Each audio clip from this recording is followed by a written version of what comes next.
The brutal truth about your first $100,000. Why most people never escape. There is a phase of life that almost nobody talks about honestly. It's not the beginning, and it's not success. It's the middle. The phase where you are no longer completely lost, but you are not yet free. You are working, you are trying, you are improving, but nothing feels stable.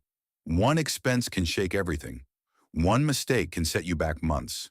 One bad decision can undo your progress. And in that phase, most people live in quiet anxiety. They don't say it out loud, but it's there, in the way they think, in the way they spend, in the way they hesitate. Because deep down, they know the truth. They are not in control yet. And until you reach a certain threshold, you never are. That threshold is not a million. It is not financial freedom. It is not passive income. It is much smaller than that and much more important. Your first $100,000, not revenue, not assets, cash, because that is the point where survival stops controlling your decisions. Let me explain something most people misunderstand. When you are broke, you don't think long term. You can't. You think about rent. You think about food. You think about immediate pressure. And no matter how ambitious you are, that pressure limits you. You cannot build a vision when your mind is occupied with survival. So what most people try to do is skip this phase. They chase big wins, big ideas, big opportunities, but they ignore the foundation. And without the foundation, everything collapses. So this is not a motivational speech. This is a strategic breakdown. A disciplined path from instability to control. And if you follow it correctly, it changes everything. Phase 1, strip your life down to its core. Before you build anything, you remove everything that weakens you. Most people try to add more income, more opportunities, more strategies, but they never subtract. And that's the mistake. Because your current life is full of friction, financial friction, mental friction, lifestyle friction. Every unnecessary expense is a chain. Every unnecessary habit is a distraction. Every unnecessary comfort is slowing you down. So the first step is not growth, it is reduction. You remove everything that does not directly support your mission. Food becomes simple. You don't eat for pleasure, you eat for function. Housing becomes strategic. You don't live for status. You live for efficiency. Clothing becomes irrelevant. You don't dress to impress. You dress to operate. This is not about suffering. It is about clarity. Because when your life is simple, your mind becomes sharp. And when your mind is sharp, your decisions improve. Most people don't realize this. They think comfort helps them perform. But comfort creates dependency. And dependency kills discipline. So you strip everything down until your life is aligned with your goal. Because if your environment is not aligned, you will constantly fight against it. And that is a fight you will eventually lose. Phase 2, take full control of your time. Once your life is simplified, you face the next reality. You don't control your time. Your job controls it. Your habits control it. Your distractions control it. And until you fix that, nothing else matters. Because time is the only resource that creates all other resources. Money can be earned. Opportunities can be created. But time only moves in one direction. So you audit your day, not casually, not emotionally, ruthlessly. You look at where your time is going, and you remove waste, scrolling, passive consumption, unnecessary conversations. Anything that does not move you forward gets eliminated. Because every hour you waste is not neutral. It is destructive. It delays your progress. It extends your struggle. It compounds your frustration. So you reclaim your time and you structure it. There are 2 modes you must understand: builder mode, manager mode. Builder mode is deep work. No interruptions, no distractions, just focused creation. In manager mode is communication, calls, messages, coordination. Most people mix these, and that destroys productivity because you cannot build something meaningful while constantly switching context. So you separate them.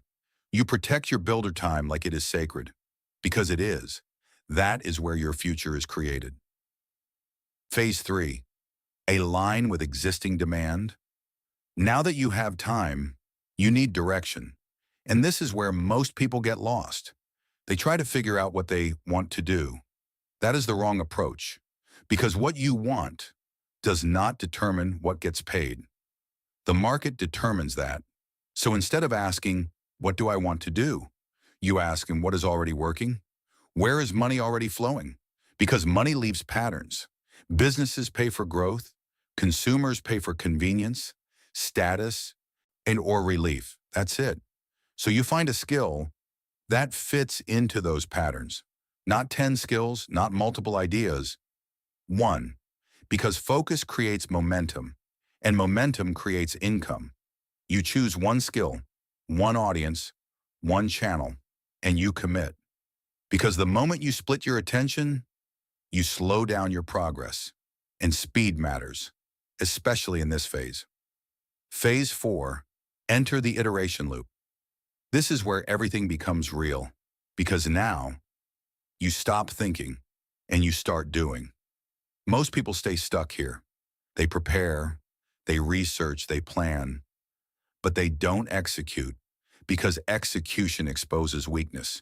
And weakness is uncomfortable, but that discomfort is the path, because skill is not built through understanding. It is built through repetition. You do the work, you observe the result, you adjust, and you repeat over and over again. This is the iteration loop, and it never stops. You analyze what works, you identify patterns, you eliminate mistakes, and slowly your output improves, your results improve, and eventually you become effective. Not because you are talented, but because you stayed in the loop longer than others. Phase 5, deploy capital with intention. Now something shifts. You are no longer just learning, you are producing. And with that comes income. This is where discipline becomes critical, because now you have options, and options create risk. You can spend, you can upgrade, you can relax, or you can reinvest. And this decision determines everything, because money is not just for consumption. It is a tool that can increase your speed. You invest in tools, yet you invest in knowledge, you invest in attempts, because every dollar used correctly creates leverage, and leverage multiplies effort. Phase 6, the final discipline, restraint. This is where most people fail, not at the beginning, at the moment things start working, because success creates temptation. You feel like you've earned it, so you upgrade your life, and slowly your expenses rise, and without realizing it, you lose your advantage, because now you need the same income just to maintain your lifestyle, and that traps you again. So you resist, you delay gratification, you maintain your simplicity, because the goal is not to look successful, the goal is to become powerful, and power comes from control, not appearance. The shift. Then one day, it happens. You look at your account, and the number is there, $100,000, and something changes. Not outside, inside, the pressure is gone. You can breathe, you can think, you can plan, and for the first time, you are not reacting to life, you are directing it. That is the real milestone, not wealth, control. Final truth. Most people never reach this point, not because they can't, but because they lack sustained discipline. They start, they stop, they drift. But the few who stay consistent, who stay focused, who stay disciplined, they cross the line. And once they do, everything changes.